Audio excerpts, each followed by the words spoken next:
വിഷമിക്കട്ടെ, നമ്മൾ കേരളത്തിലെ കുഴപ്പമൊന്നുമില്ല. എന്തായാലും അടിപൊളിയായിട്ട് നെഹ്റിന്റെ അറബി മോണാക്ട്.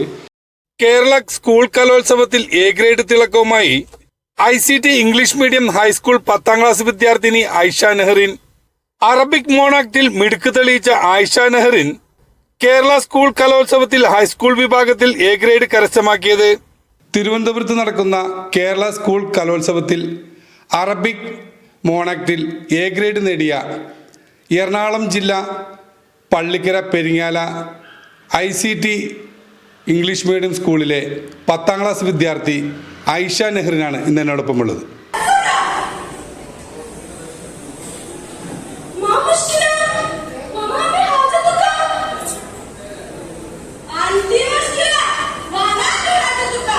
ആ മോണാക്ട് ഒന്ന് പ്രേക്ഷകർക്കൊന്ന് കാണിച്ചു കൊടുത്താലേ, എന്നിട്ട് അതിന്റെ മലയാളം പറഞ്ഞു തരണം കേട്ടോ, എന്നാലും എനിക്ക് അറിയാൻ പറ്റുള്ളൂ. എനിക്കെന്തായാലും അവർക്ക് അറിയില്ല. അപ്പൊ നിങ്ങൾ ഇപ്പൊ അവതരിപ്പിച്ച വിഷയം ഒന്ന് പ്രേക്ഷകർക്ക് കൊണ്ട് കാണാം. ആയിഷ നെഹ്റിന്റെ ആ അറബി മോണാക്ട് നമുക്കൊന്ന് കണ്ടിട്ട് വരാം. ഞാൻ എൻ്റെ മോണാക്ടിൻ്റെ ഒരു ആമുഖം പറയുകയാണെങ്കിൽ, പൗരത്വ ബില്ല് നടപ്പാക്കിയാൽ നമ്മുടെ നാട്ടിലുണ്ടാവുന്ന ഭവിഷ്യത്തുകളെ കുറിച്ചിട്ടാണ്. അപ്പോൾ ഒരു പോലീസും ഒരു വൃദ്ധനായ മനുഷ്യനുമാണ് മോണാക്ടിൽ കഥാപാത്രങ്ങളായിട്ട് വന്നത്. പോലീസ് പറയുന്നു അയാളോട് താൻ ഇവിടുത്തെ അല്ല.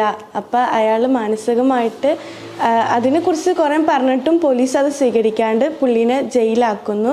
അത് ഇന്ന് നമ്മുടെ ചരിത്രത്തിനെ കുറിച്ചും നമ്മുടെ ചരിത്രത്തിലുണ്ടായ പല കാര്യങ്ങളുടെയും ഹിസ്റ്ററി കുറിച്ചൊക്കെ പറഞ്ഞ് അയാൾ മാനസികമായി തളർന്നതാണ് എൻ്റെ മോണാക്ടിൻ്റെ അവതരണം എന്ന് പറയുന്നത്. ഇഫ്താർ يا الله افتح اسمعني يا افتح من هذا صديقك اذا انا اتي الخارج انا اقول لك اطلع بسرعه ما مشكله وما بحاجتك انت مشكله وانا بحاجتك انا كلمني ماذا تريد مني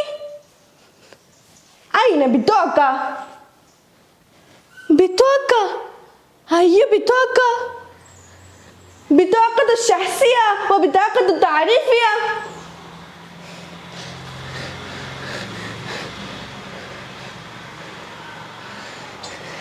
ها هو ذا.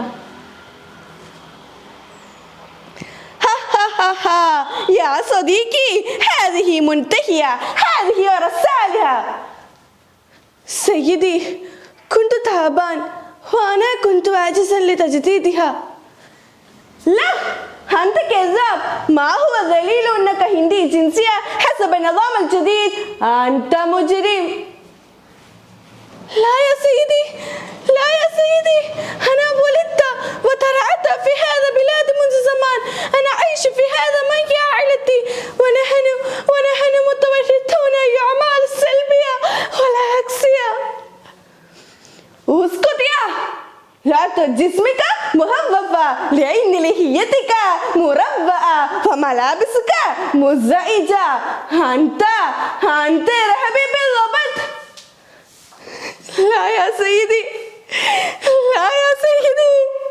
വിഷമിക്കട്ടെ, നമ്മൾ കേരളത്തിലെ കുഴപ്പമൊന്നുമില്ല. എന്തായാലും അടിപൊളിയായിട്ട് നെഹ്റിന്റെ അറബി മോണാക്ട്. എന്തായാലും വേറെ എന്തൊക്കെ പരിപാടികൾ? പിന്നെ കഥാപ്രസംഗം എനിക്ക് കഴിഞ്ഞ ഡിസ്ട്രിക്റ്റിൽ എ ഗ്രേഡും സബ്ജക്ട് അറബി തന്നെയാണ്. അതൊന്ന് കുറച്ച് പ്രേക്ഷകർക്ക് കൊണ്ടൊന്ന് കാണിച്ചേ, ഞാൻ പറഞ്ഞാണ് പറഞ്ഞത്. أصدقائي الأحبة وأساتذتي الأعزاء، السلام عليكم ورحمة الله وبركاته. هذه هتاب القصصية الخيال الظاهرة تتكاثر خالية في بلادنا وبالأخص ولاية كيرلا، في ذلك اجتماعنا على المخدرات وبيعتها حتيرة للآية. أريد أن أوجه عنايتكم إلى السجن الواقع هنالك.